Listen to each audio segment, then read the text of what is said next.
Hariom, Namaste, very good afternoon everyone. Welcome again to my YouTube channel GK Law Classes. So in the previous video we have started with a new act, Law of Trust, which was the part 1. और आज हम बात करेंगे the part 2 of the Law of Trust Act. So in the previous video we have already seen that Law of Trust का basis है the Indian Trust Act of 1882, and where we have started with the first part of that area, that was regarding section 3 interpretation clause, or popularly known as the principles of your trust. So now we are going to begin with the third constituent or the third part of the law of trust, that is the creation of the trust and parties to the trust.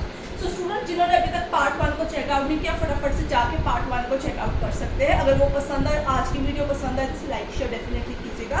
जिसने channel को subscribe नहीं किया, फटाफट से आज ही हमारे channel को subscribe कर लीजिए. इसी के साथ स्टूडेंट्स, अगर आपको कोई भी डाउट हो तो आप उसे कमेंट सेक्शन में लिख सकते हैं. I am happy to help you out. अगर आपको कोई किसी भी सब्जेक्ट के नोट्स रिक्वायर्ड है, रिविजन नोट्स या एमसीक्यू स्टार्टर पैक, तो आपको डिस्क्रिप्शन के अंदर एक नंबर मिलेगा, वहाँ आप व्हाट्सएप करके हमसे अफोर्डेबल प्राइसेस के ऊपर पीडीएफ फॉर्मेट पे वो मंगवा सकते हैं. तो आइए स्टार्ट करते हैं. That is the law of the trust part 2, creation of trust and parties to trust. ये है सेक्शन नंबर 4 to 10. ठीक है स्टूडेंट्स, सबसे पहले बात की जाएगी सेक्शन नंबर 4 के रिगार्डिंग. ठीक है, that trust should be created for lawful purposes only. Lawful purposes only, यानी लॉ ट्रस्ट वही वैलिड माना जाएगा जिसका पर्पस जो है for creation is lawful in the eyes of the law. So यहाँ पे तो मतलब है किसी ने ए पार्टी ने बी पार्टी को कहा for the creation of trust, उसके अंदर उसने ऑब्लिगेशन उसको बाउंड आउट की कि तू जो है इस प्रॉपर्टी को यूज कर फॉर स्मगलिंग बेसिस, और जो प्रॉफिट आएगा कल को तू मेरे बेटे सी, मेरे बाद मेरा बेटा सी बचता है जो माइनर है, उसकी सारे एजुकेशन एक्सपेंस और ओवरऑल एक्सपेंस के लिए यूज कर. अब यहाँ पे purpose for the creation of trust was कि गैम्बलिंग, स्मगलिंग, ऐसी जो इलीगल एक्टिविटी है उसको परफॉर्म कीजिए which is forbidden by law, और उसका जो प्रॉफिट होगा वो आगे उसके बेटे सी को दे दिया जाएगा. So the purpose for which the trust was created was an unlawful purpose. Hence वो जो ट्रस्ट होगी उसे वॉइड करार किया जाएगा, क्योंकि जब भी अनलॉफुल पर्पस के लिए ट्रस्ट बनाएंगे तो कानून की नज़र में वो ऑलरेडी वॉइड होता है. Now students, in case the trust is created, ठीक है, उसके दो पर्पसेस हैं. ठीक है, इट हैज टू पर्पसेस, एक लॉफुल पर्पस है, एक अनलॉफुल पर्पस है. ना तो बोथ पर्पसेस जो है वो एक दूसरे से सेपरेट नहीं किए जा सकते, दे आर इनसेपरेबल. तो इन टोटलिटी पे पूरा का पूरा ही ट्रस्ट जो होगा वो वॉइड डिक्लेयर करा दिया जाएगा. अगर वो दोनों पर्पसेस सेपरेट हो सकते हैं तो जो लॉफुल है उसकी एग्जीक्यूशन हो जाएगी, जो अनलॉफुल है वो वॉइड वहाँ पर डिक्लेयर हो जाएगा. आगे चलेंगे section number 5, trust of immovable property. Section 3 आप पिछली वीडियो में देखिएगा, 4 से हमने स्टार्ट कर लिया है. सेक्शन है 5 that talks about trust of immovable property. Trust of immovable property. Now student, in the previous video we were discussing कि प्राइवेट ट्रस्ट के रिगार्डिंग ये पर्टिकुलर आपका एक्ट होता है. तो प्राइवेट ट्रस्ट में हमने बात की थी obligation annexed ownership of the property. That property, ठीक है, प्रॉपर्टी आपकी इमूवेबल भी हो सकती है, उसके रिगार्डिंग भी बना सकते हैं. मूवेबल प्रॉपर्टीज के रिगार्डिंग भी, नॉट पेरिशेबल, मूवेबल प्रॉपर्टीज के रिगार्डिंग भी ट्रस्ट क्रिएट किया जा सकता है. दोनों ही केसेस के अंदर आप ट्रस्ट क्रिएट कर सकते हैं. ट्रस्ट क्रिएट, ठीक है, ये पॉइंट आपको यहाँ पे याद रखना है. ट्रस्ट की वैलिडेशन की यहाँ पे बात की गई है अगेन सेक्शन नंबर 5 के अंदर, कि अगर इमूवेबल प्रॉपर्टी की आप ट्रस्ट की क्रिएशन करते हैं तो वो वैलिड कब होगा?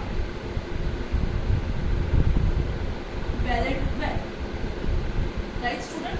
तो वो तब वैलिड माना जाएगा जब आप ट्रस्ट डीड यानी राइटिंग के अंदर एक इंस्ट्रूमेंट क्रिएशन करेंगे, उसके ऊपर owner of the trust, trustees के सिग्नेचर्स होंगे, विटनेसेस होंगे, कोर्ट की जो परमिशन होगी, इसके पास ओरिजिनल जुरिस्डिक्शन डिस्ट्रिक्ट की होगी उसके होंगे, और साथ में वो रजिस्टर्ड होगी बकायदा. देन ओनली वो trust of immovable property valid मानी जाएगी. In case the person is surviving, फिर तो दस्तखत हो गए. In case the person dies और अपनी विल में लिख जाता है for the creation of the trust of his immovable property for the benefit of another, in that case will को ही ओनर की परमिशन मान लिया जाएगा, और फिर बाकी सारे पॉइंट्स को मिला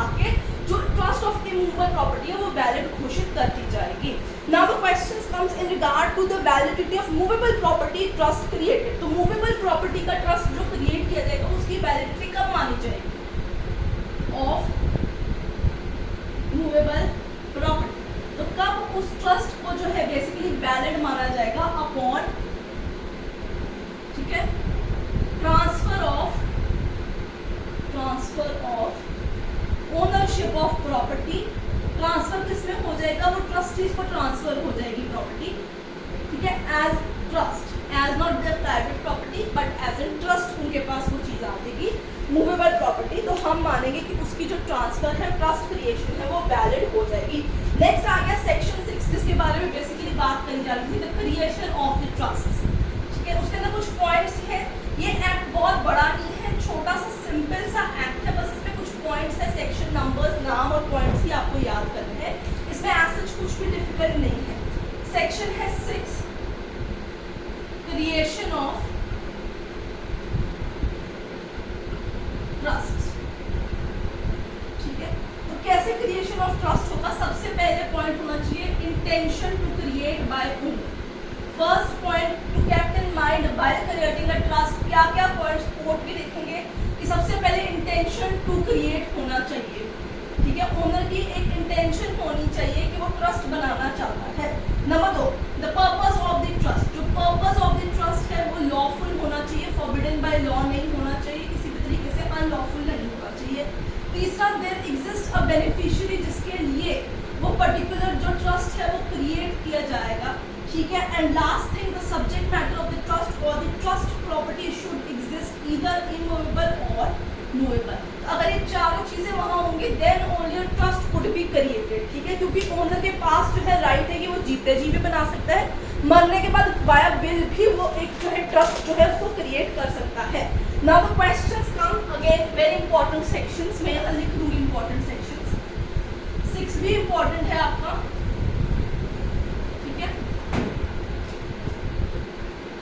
इंपॉर्टेंट सेक्शन 6 to 10, ठीक है, क्योंकि अभी हम क्रिएशन एंड पार्टीज को डील कर पार्टी कर रहे हैं। सेक्शन नंबर है 7, हु मे क्रिएट, कौन बना सकता है ट्रस्ट? अब आप कहेंगे ओनर जिसकी वो प्रॉपर्टी है, movable immovable, of course, but ऐसे नहीं, ही should be competent to contract. तो कॉन्ट्रैक्ट में जब हम पढ़ते हैं कि 18 साल का होना चाहिए, सब कानून के द्वारा फॉरबिडन नहीं होना चाहिए, साउंड माइंड का होना चाहिए, then only he could make a trust with permission of,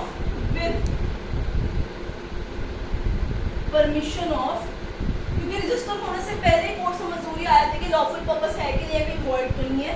purpose of principal, original civil code, जो वहाँ का सिविल कोड जिसके पास ओरिजिनली पावर होगी इन केस और dispute arise regard to trust, जहाँ पे प्रॉपर्टी है वो अरबोस हो सकती है, उसकी परमिशन वहाँ पे चाहिए होगी। So who may create a person of sound mind major with the permission of the principal civil code having the original jurisdiction in that particular area would have the right to constitute what, a trust. अगला section, कहीं doubt है फटाफट से पूछ लीजिए, ठीक है, कोई इसमें कंफ्यूजन मत रखिएगा, छोटा सा ही एक्ट है, बड़ा एक्ट नहीं है, ठीक है। अब चलते हैं subject of trust, section number 8, subject of trust. Subject of trust क्या है? Trust property, it must be transferable, बस वहां पे यही लिखा होगा सेक्शन के अंदर, the property should be transferable, कि वो दूसरी पार्टी को ट्रांसफर की जाने की राइट होनी चाहिए। Section 10, who may be trustee, beneficiary तो माइनर हो गया, इन्फर्म हो गया, फिजिकली मेंटली ओल्ड पर्सन हो गया, कोई विमेन होगी जो कमाती नहीं है, whatsoever, who may be trustee, this is the question. Section number 10, किसको ट्रस्टी बनने का राइट होगा? किसी को भी, यहाँ पे एज कोई बाउंड नहीं होती है, anyone can become a trustee, but इसके साथ आपको एक चीज याद रखनी होगी, there is a cue word, यहाँ पे एक बड़ा इंपॉर्टेंट एलिमेंट आपके पास आएगा, ठीक है, वो है no one is bound to accept any trusts। इसका मतलब क्या है? ये बड़ी इंपॉर्टेंट स्टेटमेंट रहेगी आपके पास।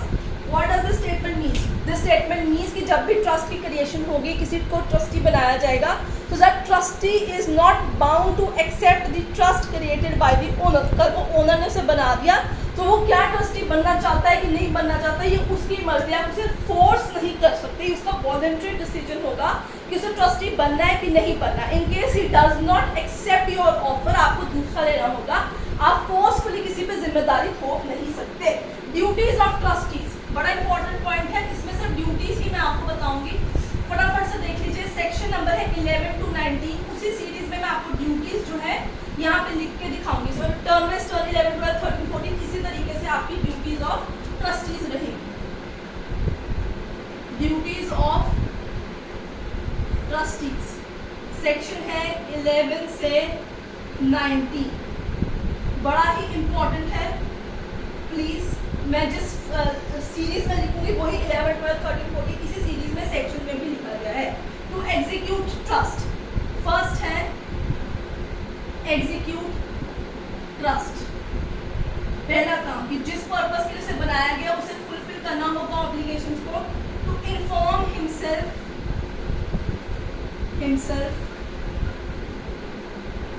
The state of trust property, the state of trust property, यानी उसको अपने आप को एक्वेंट कराना होगा विद द प्रॉपर्टी, कितनी प्रॉपर्टी है, कहाँ तक है, क्या रेट है, कहीं जर्जर तो नहीं हुई, कोई डेप्ट या किसी भी तरीके का इनकम्बरेंसेस तो नहीं, उसे निकालना, वो सब कुछ। To protect title of trust property, यानी कि ट्रस्ट प्रॉपर्टी किसी भी सूट के अंदर आती है तो उस सूट को भी डिफेंड इसे ही करना होगा on behalf of that property, ठीक है। नेक्स्ट है नॉट टू सेट अप, ये ऐसे ही चल रहा है 11, 12, 13, 14, ये 14 सेक्शन आएगा। Not to set up title adverse,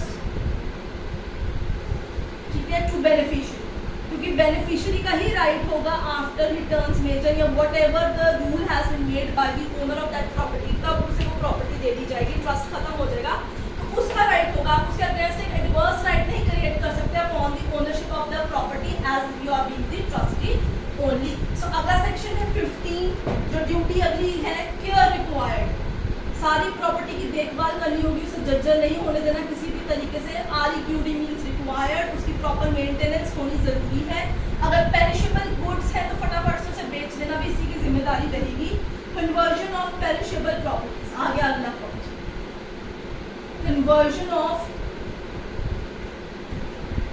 perishable properties. So after the creation of trust, जब उसके पास प्रॉपर प्रॉपर्टी आ गई है तो he has to make sure कि जो कोई पेरिशेबल प्रॉपर्टीज है अपॉन दैट पर्टिकुलर प्रॉपर्टी या in regard to that particular property उसे कन्वर्ट कर दिया जाए, यानी बेच के उस पैसे को फॉर द बेनिफिशियरी यूज किया जाए। टू बी इम्पार्शियल, ठीक है।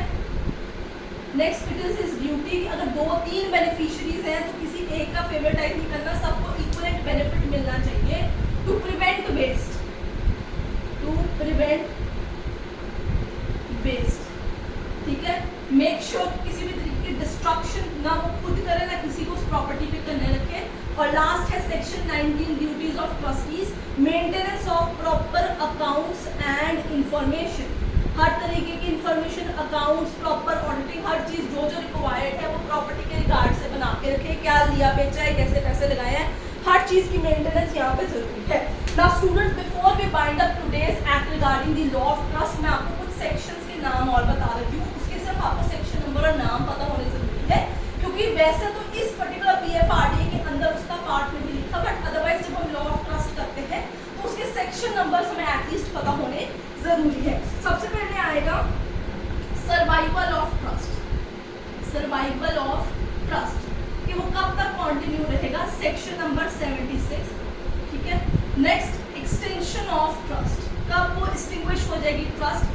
सो ट्रस्ट कब एक्सटिंग्विश होती है, जब उसका पर्पस फुलफिल हो जाता है, पर्पस इम्पॉसिबल टू परफॉर्म हो जाता है, रिवोक कर दी जाती है बाय द ओनर ट्रस्टीशिप, या अनलॉफुल पर्पस में कन्वर्ट हो जाता है वो ट्रस्ट, तो तब आप इसे एक्सटेंड कर देते हैं। रेवोकेशन ऑफ ट्रस्ट, ठीक है, ये 78 रहेगा सेक्शन। इसी के साथ अब हमने ड्यूटीज ऑफ ट्रस्टीज की थी, तो ट्रस्टीज के कुछ राइट्स भी होते हैं, राइट्स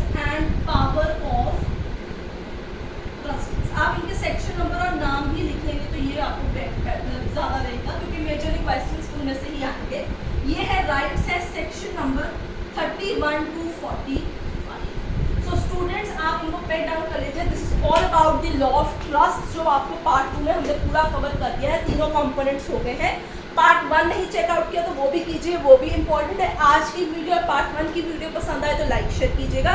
अगर आप कोई और पर्टिकुलर सब्जेक्ट भी पढ़ना चाहते हैं तो आप कमेंट सेक्शन में मेंशन कीजिएगा। जिसने चैनल को सब्सक्राइब नहीं किया आज ही कर लीजिए।